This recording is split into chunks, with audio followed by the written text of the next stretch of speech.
Hi guys, it is Aoife from Fred We See Died Laughing and I'm here with another weekly wrap up.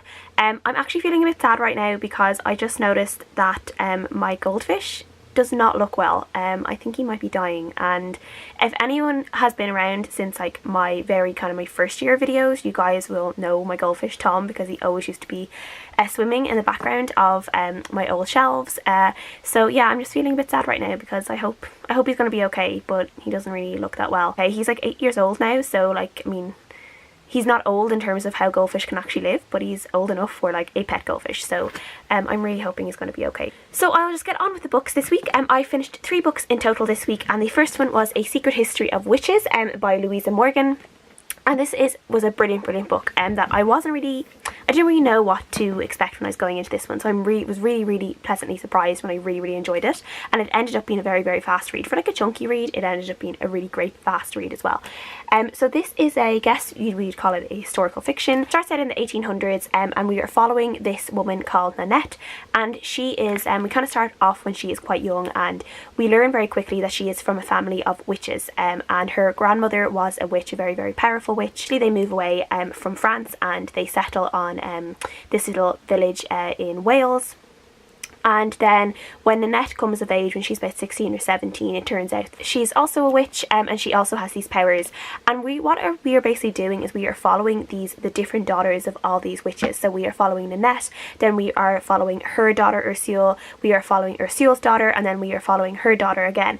And we're basically going from 1821 all the way up to 1940s, and we're seeing just how all of these characters, these women, come into their powers, how they accept their powers, what they do to with their powers, and sometimes the price that their powers cost, because all magic has a cost. So we're kind of seeing the cost of some of their magic as well. I just really enjoyed this. I enjoyed kind of some of the messages in this, where, like, you know, there was a lot of the messages of this historical thing of men being afraid of women, because throughout most of the book the women are being pursued by mostly religious men, like priests and stuff, going after them, saying that they are witches, you know, like that they need to be burnt or drowned, and we're seeing them in constant danger of their lives, and they're in constant fear of being found out. They're always having to hide their powers, even though their powers are not bad powers, they are good powers. They could be set upon by any moment by people who don't understand them, and people who want to think the worst of them. Each of the sections for each woman were just so compelling in different ways. They all had different stories, they all had like different personalities, but at the same time there was this strength in all of them. And I really enjoyed just seeing how they use their powers. And, you know, some of them, like, most of them used them for good. There was one who used them for selfish reasons, and we kind of see what comes of her.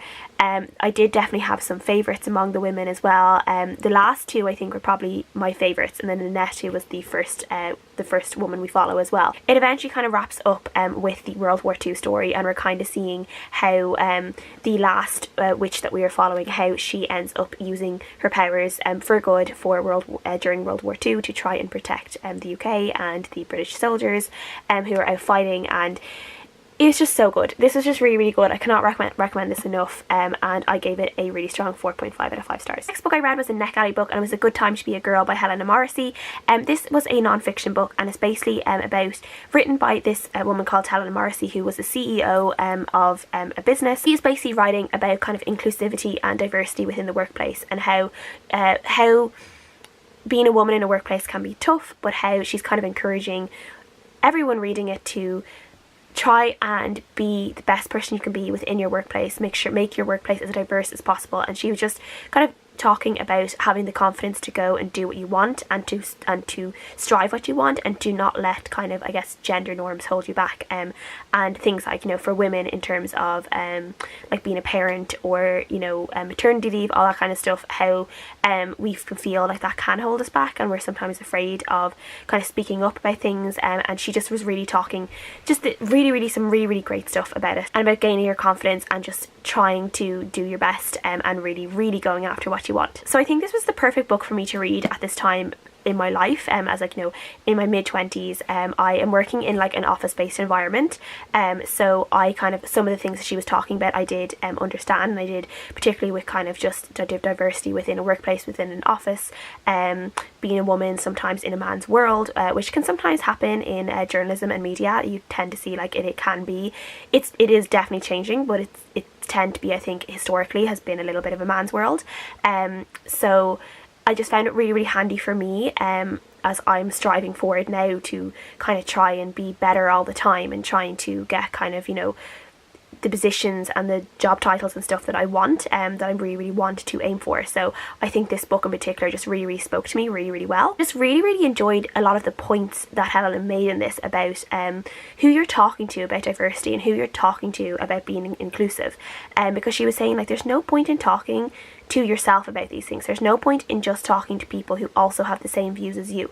And she was saying how, like, you know, if you're having like talks or seminars and stuff about diversity and about an inclusive work environment, don't just be inviting diverse people. You should also be inviting that group of like white straight men, because, you know, they're the ones that actually need to learn about this stuff and really need to open their eyes, where a lot of other people's eyes who are going to these are already open. They already know about it. So if we can spread that message further and further and further, and get people to wake up and realise why we need diverse workplaces and why we need all-inclusive workplaces, you know, that's the future. And I really liked how she was really firm about, you know, you don't have to sacrifice your femininity to work in an office-based environment, to work in something that could be typically be a man's world, because we kind of see that a lot of women tend to take on kind of, I think, masculine characteristics sometimes when it comes to being in charge and leading businesses, and she was saying that you don't have to do that. I just really, really enjoyed all of that, and I think people who do work in